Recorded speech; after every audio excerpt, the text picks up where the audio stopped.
Salve minha galerinha, tudo certo, gente? Bom, vamos lá, hoje nós vamos falar sobre a Reforma Protestante. Vamos lá, sem perder tempo. A Reforma Protestante foi um movimento que surge ali entre o século XV e o século XVI, que tem o objetivo de questionar o poder da Igreja Católica. Cara, a Igreja Católica era uma das instituições, era a instituição mais forte ali da Idade Média, e no período da troca da Idade Média para a Idade Moderna, ela ainda tinha, até hoje ela tem bastante força, né? Mas ela ainda possuía muita força e muito prestígio. Esse poder, essa força, ela não era uma força apenas religiosa, ela era uma força também política, muito fortemente política, chancelando, né, legitimando, na verdade, a estrutura social que existia até então. E, cara, essa super força, ela passa a ser questionada por algumas pessoas. E aí nós vamos ver uma série de elementos, cara, presta atenção nisso, velho, uma série de elementos que vão reforçar uma crítica a certas coisas que a Igreja Católica vinha fazendo até então. Eu já vou elencar esses elementos, mas cara, presta atenção numa coisa, a Igreja Católica tinha feudos, tinha terras, chancelava o poder de monarquias que estão surgindo ali, possuía riqueza, ouro, dinheiro, enfim. Cara, era muito poder, muito poder. A Igreja Católica era a maior instituição até então. E alguns dessas figuras, elas vão ganhar coragem para questionar isso. E cara, tinha que ter coragem para meter a mão. E sim, nós temos grupos que vão se levantando contra uma série de fatores que, assim, presta atenção nisso. Nós temos fatores que ajudam a esse poder da Igreja Católica, só que tem um outro lado, cara, que é o seguinte: muitos das condutas da Igreja, que inclusive faziam com que a Igreja tivesse esse poder, elas iam em desencontro, elas questionavam, elas iam no sentido oposto ao que dizia a Bíblia e ao que muitos católicos ali pregavam. E aí, cara, que tá, eu vou até me aproximar, cara, porque ali é que tá o início da tensão entre os blocos, porque de um lado práticas que geram e aumentam o poder, contra do outro lado setores que vão dizer, cara, essas práticas aumentam o poder, mas isso não está de acordo com aquilo que está nas escrituras, com aquilo que é sagrado, com aquilo que é divino, está errado.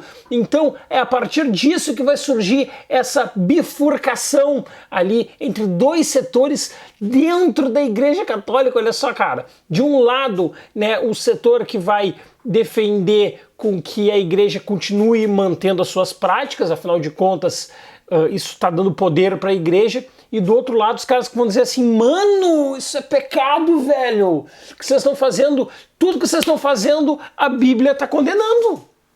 Sacou? Esse vai ser o ponto central. E existem alguns elementos que, em geral, né, de práticas da Igreja, que vão ser questionadas por esses setores. Um desses fatores vai ser o poder universal do Papa. Por que isso? Isso é um questionamento até que ele não é necessariamente de dentro da Igreja Católica. É porque o Papa, a sede do Papa, sabe onde é que fica, né? Fica lá em Roma. E o ponto central desse questionamento é o seguinte: ao surgimento das monarquias, a partir do momento em que surgem as monarquias, esses reis vão passar a ver a força da Igreja Católica como um obstáculo em vários pontos. Primeiro, né, porque era o Papa quem chancelava, né, a legitimidade de uma monarquia. Por isso que essas monarquias, elas dependeram muito da chancela da Igreja Católica. E outro ponto que é fundamental é que, cara, tudo tudo tinha taxa, tudo tinha pagamento para a igreja, sacou? A igreja tudo ela queria uma parte, né? Eram os impostos, eram o dízimo, era até batia aqui, enfim, tudo, também não para de mexer a mão, né? Mas tudo isso contribui para se gerar um sentimento de... Por quê? Porque esse dinheiro, cara, esse dinheiro está saindo de reinos e indo para Roma. Por que a remessa de taxas e de grana para Roma? Então alguns monarcas vão olhar e vão pensar assim, eita, por quê? Isso vai gerar esse sentimento, até porque aqui a reforma protestante, cara, acontece junto com o renascimento, que a gente já falou lá na outra aula e tal. E a partir disso há o surgimento daquela nova classe que nós falamos lá, né? A burguesia, agora tem uma classe com grana, a grana está circulando mais, as cidades estão voltando a crescer, né? E essa grana sendo remetida, junto com esse esplendor, com essa nova classe sendo remetida para Roma, isso vai incomodar tanto a monarquia quanto a burguesia e também a própria nobreza. Outro fator importante aqui vai ser a corrupção e o despreparo do clero. Galera, olha só, de uma certa forma, muitos dos que vão pertencer ao clero, eles entram porque eles compram a vaga, ou seja, eles recebem um cargo divino, mas eles nem manjam da Bíblia, eles nem manjam das Escrituras, eles não sabem nada, eles não têm nenhum preparo para ser clero, mas se tornam parte do clero como bispos, né? Enfim, a partir da compra da vaga. A igreja vendia, velho. Então isso, né, gera um sentimento de, opa, por que isso? Né?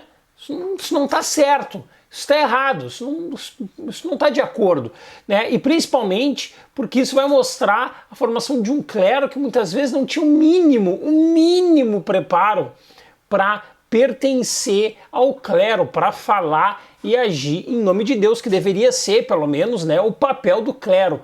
Isso também vai gerar esse sentimento de tem coisa errada. Fora a corrupção que acontecia ali dentro do próprio clero, com venda de falsos textos sagrados, enfim, que isso a gente já vai falar agora, porque esse é o próximo tema, que é a venda de indulgências e de falsas relíquias sagradas, venda das indulgências e das... anota aí, ó, indulgências e simonias. O que é isso? A igreja, ela vendia, olha só, velho, ela vendia o perdão. Então, quer dizer, o cara ia lá, ele praticava tudo que era tipo de pecado.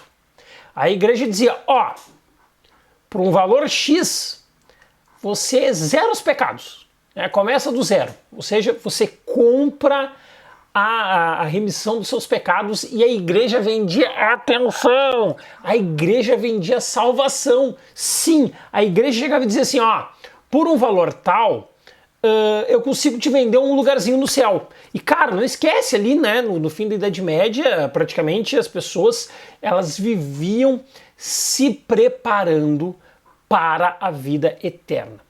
Junto com a venda dessas indulgências, tinha a venda de simonias. O que era a venda das simonias? Era o seguinte, eles pegavam um artefato aqui, eu vou pegar isso aqui é uma etiqueta dessa camiseta nova, inclusive, que eu ganhei, muito obrigado, mãe. Eles pegavam, sei lá, um papel tal, né, de uma marca que não me patrocina, então não vou botar o logo dela aqui. E a partir disso, ela dizia o seguinte, esse produto aqui, esse papel, pertencia a Pedro, pertencia a Paulo, pertencia a, enfim, um apóstolo, pertencia a Abraão, pertencia a Moisés. Nós vendemos esse papel aqui, sagrado e tal, por um valor X. Os caras iam lá, cara, nobreza, burguesia, comprava esse item. E a igreja vendia essa simonia, dizendo que estava vendendo algo sagrado, algo sacrossanto. Era uma forma de arrecadar grana, de arrecadar dinheiro, de arrecadar plata. Sim, eles faziam dessa forma. E isso também vai fazer com que parte, né, do clero, o bom clero, né, o clero que, enfim, que não era o clero corrupto, despreparado, enfim, como eu falei lá no outro, comece a olhar isso tudo com certa estranheza. Dentro desses 3 pontos que eu citei, cara, vai estar ali o pilar, né? Surgindo o pilar da formação de contestadores, questionadores dessa estrutura da Igreja Católica, cara. Sim, é a partir desse momento que a gente vai ver cada vez mais a galera questionando. Opa! Algo de errado não está certo. Algo de errado não está certo. Algo precisa ser revisto. E é aí que vão surgir os primeiros reformadores. Se tu já tem um certo conhecimento do tema, tu deve estar pensando assim, agora surge o Lutero. Errado. Cara, eu adoro fazer essa pegadinha em prova, fica aí. Porque a galera sempre anuncia, porque o Lutero ele foi de fato o primeiro bem sucedido, mas antes dele existem outros reformadores que vão questionar a estrutura da Igreja Católica. E não se esqueçam, a Igreja Católica tem poder, a Igreja Católica tem poder político, tem poder econômico, e o que a Igreja Católica vai fazer? Vai conseguir reprimir esses revoltosos. Um deles era John Wycliffe. Cara, o John Wycliffe, ele foi um dos caras que se formou lá na Universidade de Oxford, na Inglaterra, e ele traduziu a Bíblia para o inglês, que era a língua popular. Não se esqueçam disso. A Bíblia, ela só era escrita em latim. A população em geral não sabe ler e escrever e falar em latim. Era uma forma de que a Bíblia ela ficava na mão, ela tinha o monopólio da Igreja Católica. John Wycliffe vai escrever a Bíblia em inglês, ou seja, ele vai popularizar, né, com essa tradução, ele vai popularizar, de uma certa forma, a leitura da Bíblia. O que ele vai fazer? Ele vai questionar 2 coisas que eu já mencionei lá atrás. Uma delas, a vida, né, de riqueza do clero e dos bispos, né? Uma vida de luxo, inclusive do próprio Papa, ele questiona, ele vai fazer esse questionamento, ele vai botar tudo isso, né, em xeque, ele vai botar tudo isso à prova, ele vai questionar isso e também vai questionar a falta de preparo do clero. Ele percebe que o clero ali era esse clero aí, sem nenhum preparo, nem sabia o que estava fazendo. E a Igreja Católica, o que vai fazer? A Igreja Católica vai condenar, vai julgar e condenar. Ela mesma acusava, julgava e condenava. E sim, e o que acontecia a partir disso? Que o John Wycliffe ele foi condenado de heresia, ele foi considerado um herege da Igreja Católica por questionar esses pontos. Olha só, e vejam bem, John Wycliffe, como todos os outros, eles nunca negam ser católicos. Quem vai para cima deles em razão desses questionamentos é a própria Igreja Católica. O John Wycliffe, ele fez críticas, mas ele nunca chegou e tipo assim, essa porcaria dessa igreja aí tem que terminar tudo, tem que fundar do zero. Nunca. Eles questionam pontos apenas, alguns pontos. Mas a Igreja Católica não era muito democrática, vamos dizer assim. Outro cara, o John Huss. John Huss, eu posso dizer assim, um pouco parecida a história até um certo ponto, tá? Porque ele também, formado em teologia, ele vem ali da região de onde hoje é a República Tcheca, traduziu a Bíblia para o idioma popular da região, né? De uma certa forma também popularizou, assim como o Wycliffe, o John Huss, ele também fez isso, de popularizar, tentar popularizar, e teceu fortes críticas também à corrupção do clero, ao baixo preparo do clero, e também ao acúmulo de riquezas por parte aí de membros importantes da Igreja Católica.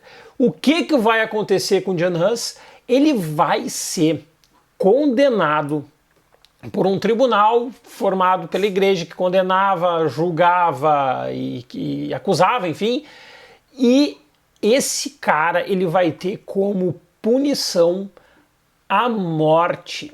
Sim, a Igreja Católica condena ele à morte. Ele é queimado vivo. Sim, cara. Ele é queimado, ele foi queimado vivo pela Igreja Católica, pelos questionamentos que levantou. Pô, isso até é uma forma de fazer o seguinte, ele meio que chegava assim, a Igreja Católica fazia isso para passar a seguinte mensagem, ó, quem questionar a estrutura da Igreja Católica aqui, a nossa estrutura, não importa como, nós vamos queimar. Ele era inclusive um grandíssimo orador e ele é considerado um mártir, até hoje na região da República Tcheca ali atualmente, ele é considerado um mártir por tudo que ele fez, que eram, enfim, questionamentos básicos de uma estrutura carcomida, corrupta, que havia dentro da Igreja Católica, cheia de privilégios, cheia de riquezas, e ele é considerado um herói, né?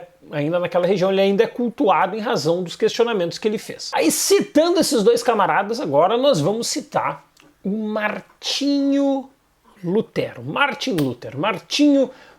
O Lutero, ele nasce em 1483, em 1505 ele se forma em teologia. E aí ele vai ser contratado para dar aula na Universidade de Wittenberg. Guardam esse nome, Wittenberg, porque ele é importante e ele vai ser recorrente aqui. E o último ponto, o momento em que os caras o Lutero pega e rompe de vez com as práticas da Igreja Católica, vai ser no ano de 1517.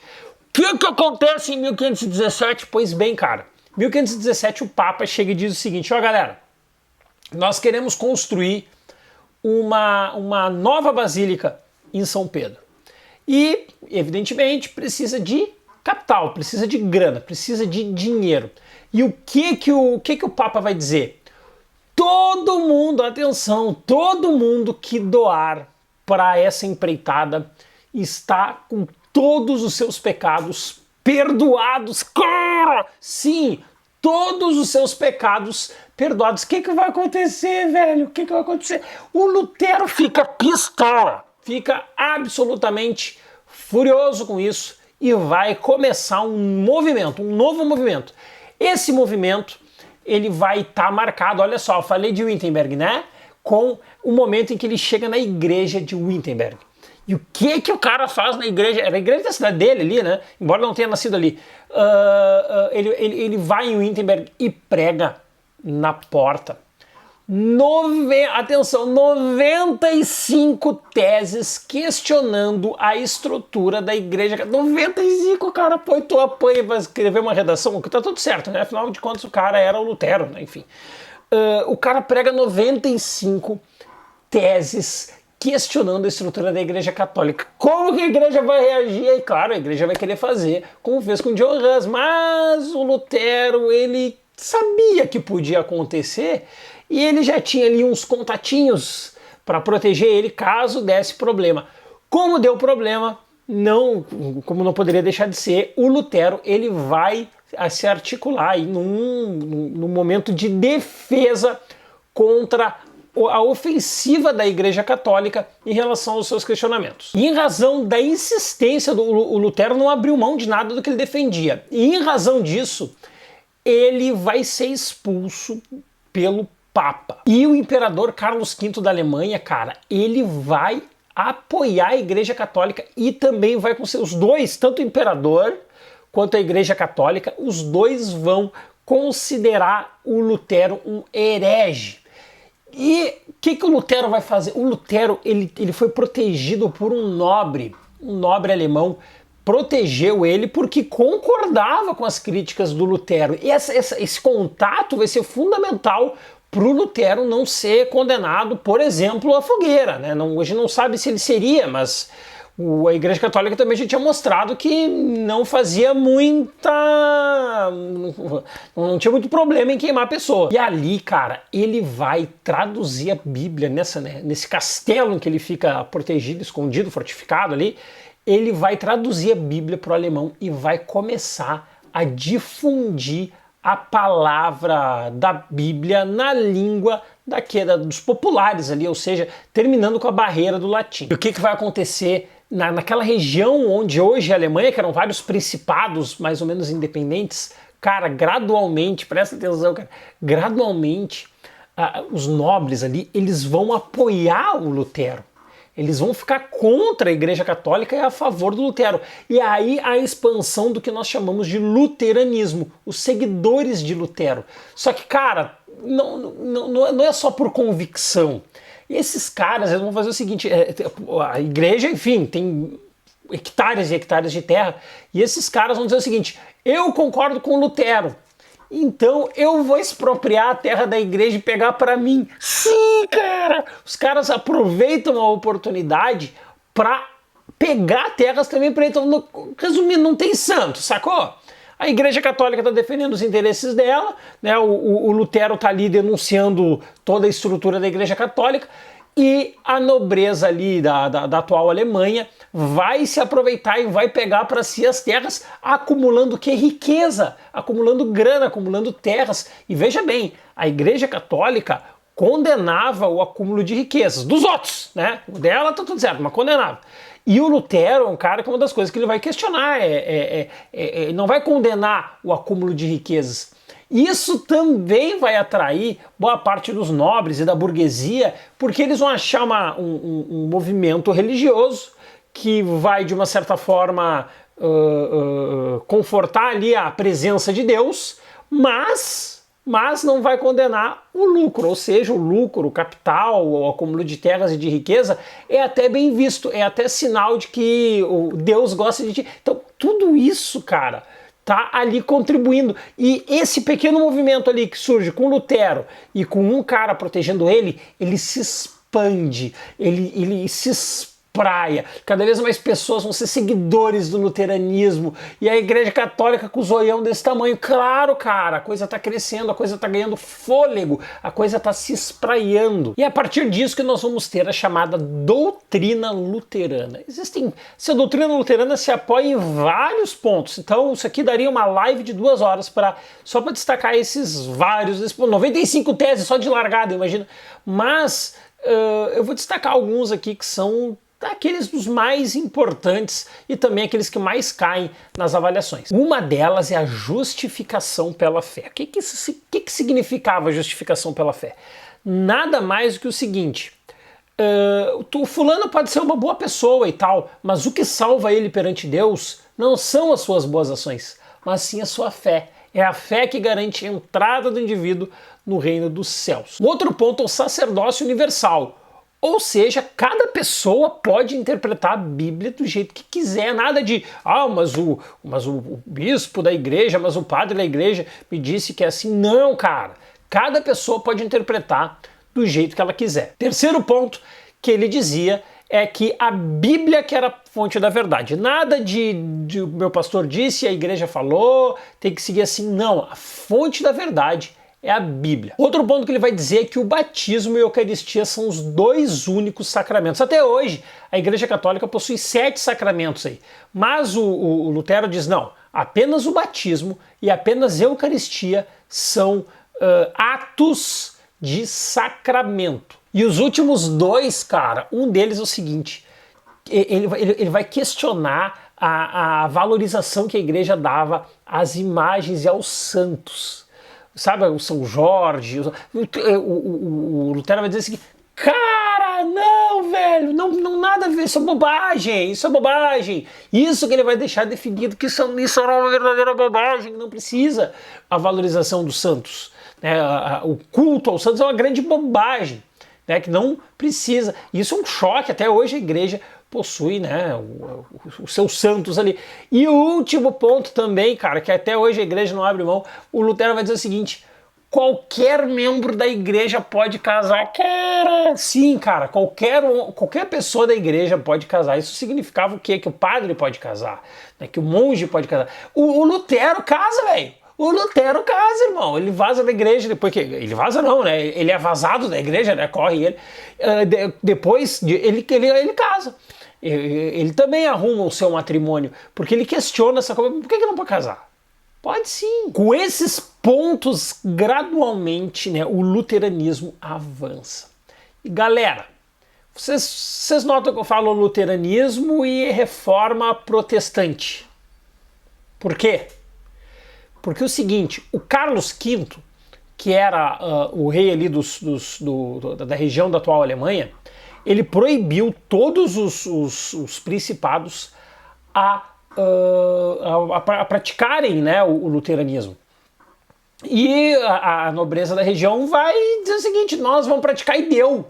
Nós vamos praticar e deu. Ou seja, vamos protestar contra o Carlos V. São cada vez mais principados, cada vez mais nobres que vão protestar contra Carlos V. Vão o quê? Protestar. Por isso, protestantes. E aí se consolida a partir desses principados alemães a reforma protestante.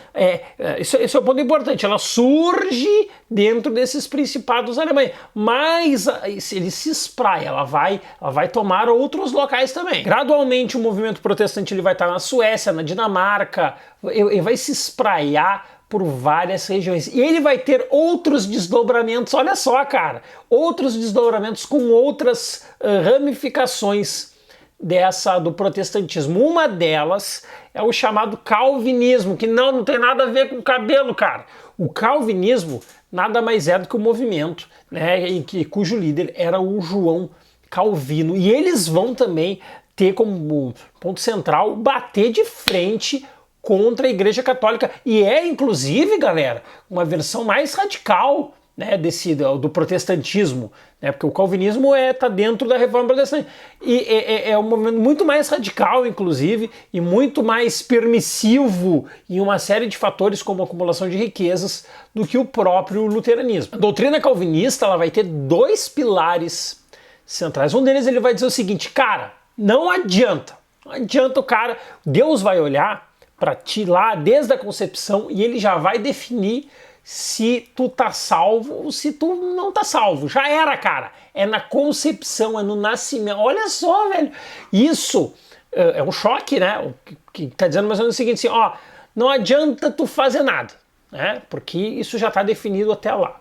E o segundo fator, que está ligado ao primeiro, é a ultravalorização do trabalho. O calvinismo ele defendia muito fortemente, muito ferozmente, com que o trabalho fosse cultuado, fosse valorizado. E ele até dizia o seguinte: cara, se tu trabalhar muito e conseguir acumular riquezas, pode ser, talvez, quem sabe, que Deus tenha te escolhido lá na concepção entre os salvos. Olha só, cara!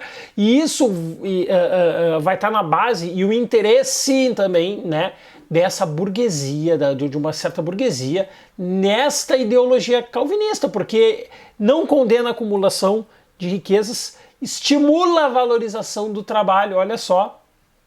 Então tudo isso vai... E quem tem grana não precisa nem pagar nada. Quem tem grana já é um indicativo de que, ó, Deus está te esperando. E o que vai acontecer com o Calvino? O Calvino também vai ser considerado herege, né? E ele foi expulso, inclusive, da França, né? Ele é expulso. E ele vai para Genebra, na Suíça. E lá ele encontra pessoas que são adeptas a esse ideário que ele estava pregando. E ele vai se tornar uma figura central no governo. Tornando-se uma das principais figuras do governo de Genebra, ele vai impor à população de Genebra uma vida puritana, uma vida simples, de acordar cedo, de dormir cedo, de trabalhar muito, de ter o mínimo de gastos, de orar bastante. Ele proíbe jogos, ele proíbe festas, ele proíbe teatro. Que traga de vida, cara! Ele proíbe tudo isso e vai conseguir cultuar cada vez mais a partir disso, né? Ele vai conseguir divulgar ali em Genebra o seu estilo de vida, o estilo de vida que ele defendia, né? Que vai ficar conhecido como calvinismo. E esse estilo de vida, gradualmente, inclusive, ele vai atingir cada vez mais outras populações também fora de Genebra. Na Inglaterra, por exemplo, os calvinistas eles eram os puritanos, na França os huguenotes e na Escócia os presbiterianos. E era, inclusive, em Genebra, cara, por exemplo, quem não seguisse, né, na lei, nas normas puritanas, era preso, era condenado, inclusive podia ser punido à morte. Quer dizer, não tinha muito, né? Melhorou, né?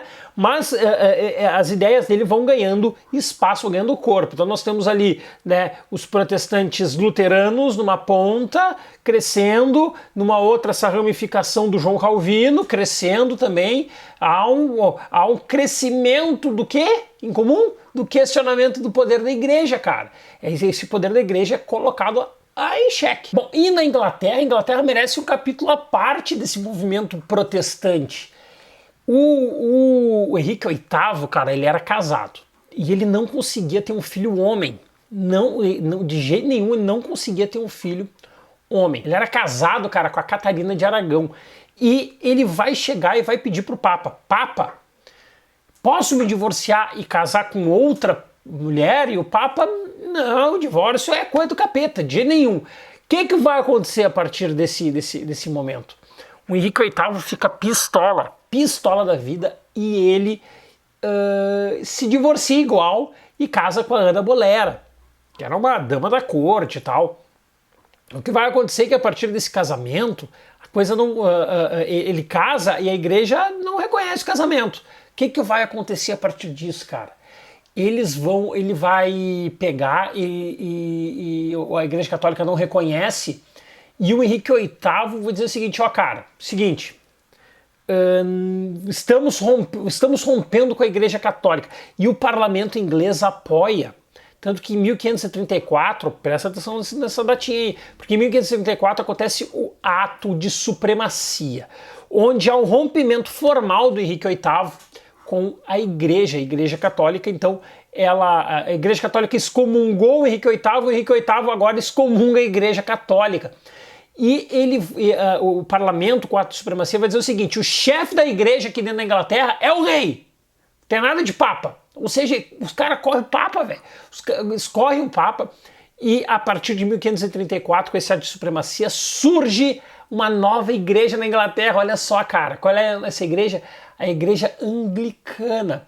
E aí ele consegue casar com a Ana Bolena, e o rei, como até hoje na Inglaterra, né, o chefe da igreja oficial, da igreja puritana, da igreja anglicana, desculpa, é o rei, é o monarca. Então, e preste atenção, cara, a partir desse momento, a partir desse ato, o Henrique VIII, cara, pega todas as terras da Igreja Católica ficam pertencentes à monarquia inglesa, que ele é o rei, então fica pertencente. Cara, olha só, cara, não tem sangue nessa história. Mas ele corre, ele casa, e aí, enfim, e aí cada um vai seguir sua vida. A partir desse momento, vocês acham que a Igreja Católica ficou sentada olhando tudo desmoronar, assim, coisa linda? Não, claro que não. E vai acontecer, a partir da Reforma Protestante, vai acontecer a Contra-Reforma. Ou seja, onde a Igreja Católica vai, ao ver que está perdendo a Inglaterra, que está perdendo os Países Baixos, está perdendo influência, e influências importantes, inclusive, ela vai tomar medidas para estancar a sangria, inclusive algumas bem violentas. E aí é que vai surgir a chamada Companhia de Jesus. A Companhia de Jesus, cara, era uma hierarquia extremamente rígida, organizada, liderada por um militar, o Inácio de Loyola, no nome do meu avô, Inácio, que esteja nos vendo aí em outro plano. A partir do Inácio de Loyola, ele inicia-se esse movimento que tem como chefe supremo o Papa. E entre 1545 e 1563, ou seja, por 20 anos quase, aconteceu o Concílio de Trento. O Concílio de Trento foi uma conferência ali entre as principais lideranças da Igreja Católica. Tinha dois objetivos. Um deles, eles visavam organizar se reposicionar, afinal de contas eles estão vendo que eles estão perdendo influência, e de outro ponto, frear esse avanço protestante na Europa. E dentre essas medidas a gente pode colocar duas como que eram grandes críticas ali do Lutero e dos protestantes, e até anteriores, né, como a gente viu ali anteriormente, que vão ser a proibição de venda de indulgências, não pode mais vender indulgências, e a proibição também, criação de seminários. Esses seminários, eles tinham o objetivo de treinar, de preparar o clero, ou seja, fica proibida, na verdade, na prática, a venda de cargos no clero, né? Então, a Igreja Católica está mostrando que ela está ouvindo as críticas e que ela está aderindo a algumas críticas. Tanto que, por exemplo, a questão das boas práticas como garantidores, como garantias de ida para o céu, foram mantidas. O culto à Virgem Maria e a santos também foi mantida. A crença no purgatório, que era uma crítica do Lutero, também foi mantida, enfim, uma série de pontos também que o católico, que o Lutero criticava na Igreja Católica. A Igreja Católica aproveita o concílio para dizer assim, não, tá tudo certo, tá tudo ok, nós vamos continuar com essa prática. E do ponto de vista repressivo vai ter o papel, né, extremamente repressivo da Inquisição, Tribunal do Santo Ofício. Qual era a função do Tribunal do Santo Ofício?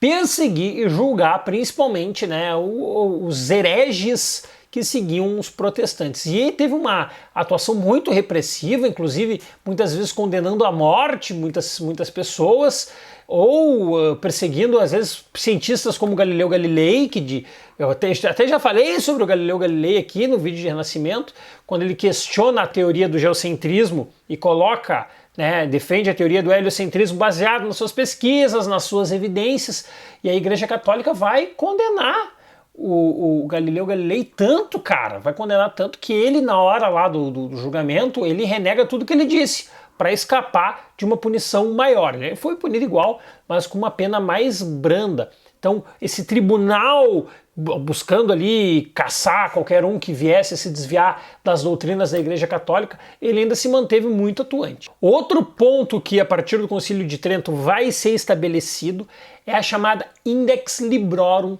Prohibitorum. Olha só que nome lindo, muito triste, porque a Index Librorum Prohibitorum era uma lista de livros proibidos de ler, sim, cara, né? Não, hoje em dia tem também político que quer proibir livro e tal, então aqui existia já a Index Librorum Prohibitorum, era uma lista de obras proibidas, e tinha ali, porque essa lista, cara, ela durou até 1966, eu acho.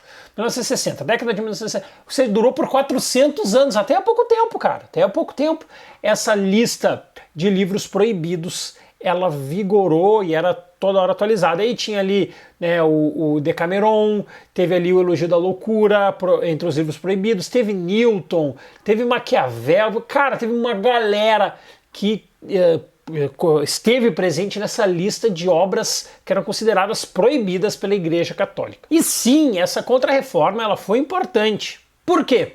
Porque a partir da Contra-Reforma há um freio no avanço do protestantismo em locais muito importantes, como por exemplo a Espanha, como Portugal e como Itália. E Espanha e Portugal em especial, porque a partir, né, do momento em que a Igreja Católica continuou exercendo influência na Espanha e em Portugal, o catolicismo ele ganha fôlego para doutrinar, né, levar sua doutrina adiante nos novos territórios descobertos por Espanha e Portugal, aqui a América, né? E por isso que o catolicismo também, ele de uma certa forma, ele ganhou um fôlego e segurou esse avanço protestante em razão dessa divulgação das ideias católicas também agora no novo continente, graças a preservar o seu prestígio nesses dois países aí. Certo, galera? O vídeo de hoje foi esse. Se ficou com alguma dúvida, comenta aqui embaixo. Eu respondo todo mundo. E se eu fosse tu, cara, eu tirava qualquer dúvida menor que fosse só para testar se eu vou responder ou não. Certo? Valeu! Tchau! Inscreva-se, deixe o teu joinha e ative as notificações.